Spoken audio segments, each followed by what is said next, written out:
Hello everyone, welcome back to my YouTube channel. This is Nuzla Abdul Halim reporting on the GBV cases. Please ensure to subscribe, like, comment and share. So as of today, we won't be tackling on the GBV cases or any penal code in any country, but we will be tackling on the aftermath of the International Women's Day. As we all know that this day, which normally happens on the 8th of March, is normally done in order to celebrate the ladies, the girls, and the women out there who actually exist.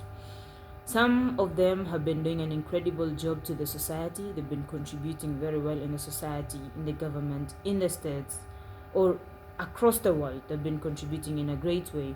We've got different figures, including one, our late Yanar Muhammad, our Yemeni, our Iraqi feminist, who was stabbed outside her home in Baghdad. So we have several figures that contribute great, and we are to celebrate them. So for instance, we've got the ones in Kenya, including Millie Odhiambo.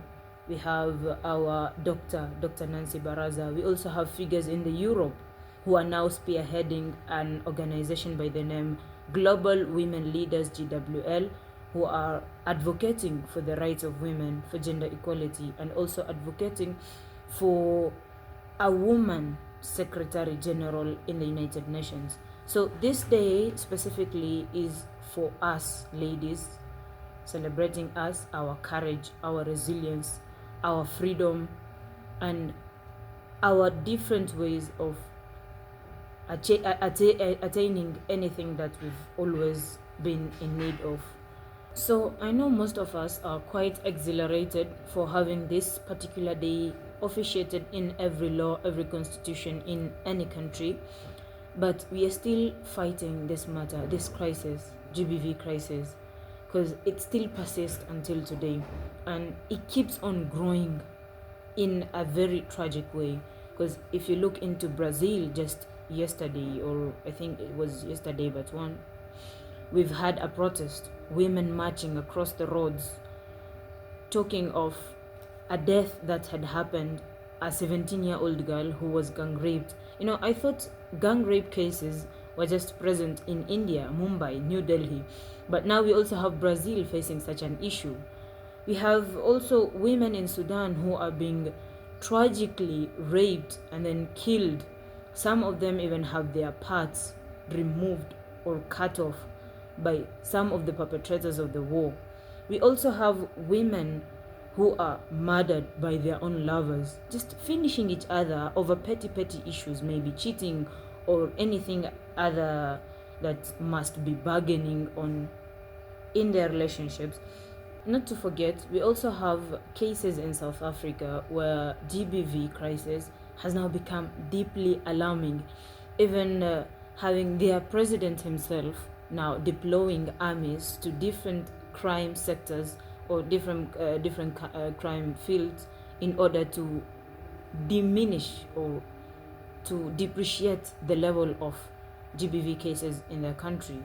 Again, we also have Kenya. We have a femicide crisis, and we have different organizations, including the Kenyan Amnesty. We also have NGEC that has been advocating for more reports in order to depreciate the level of GBV cases in Kenya. So as we keep on enjoying this day, celebrating our courage, our resilience, let us not forget that the main aim towards this day has not yet been attained.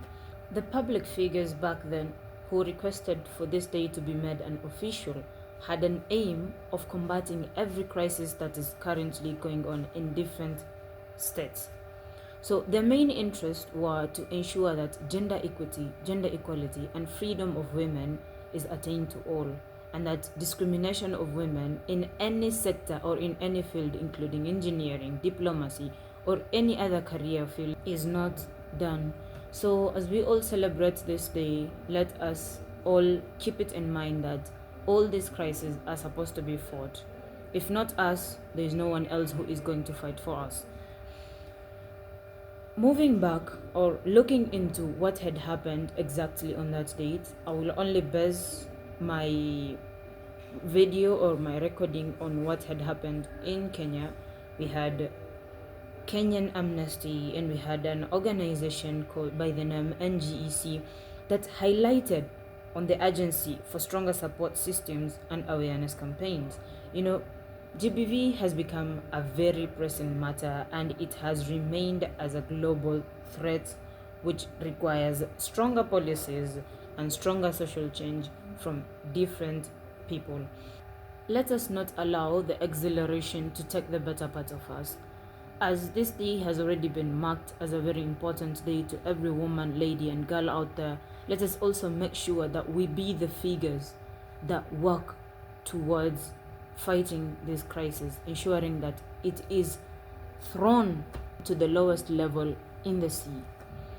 Everyone, GBV is a very big crisis, and there are more cases which I'll be talking about in the next videos. Everything is arranged. Looking into the International Women's Day itself, many organizations have raised a lot of concerns, others coming up with solutions on how they're going to combat it. We also have our deputy chairperson here, Dr. Nancy Baraza, who has written a recommendation letter to our deputy president, Professor Kidhuri Kindiki, on some of the reformations needed in order to ensure that GBV is actually fought. Mine in this video is not a lot. I only wish to pass this message to you all, that as much as we already have this day officiated for us, we also need to work on ensuring that the aims of this date is actually attained. So everyone, let us all take initiative to combat this matter and ensure that we all live in a safe world. Anyways, that's it for today. Please ensure to subscribe, like, share, and comment on this video for more. And let's work towards a safe place, a safe planet.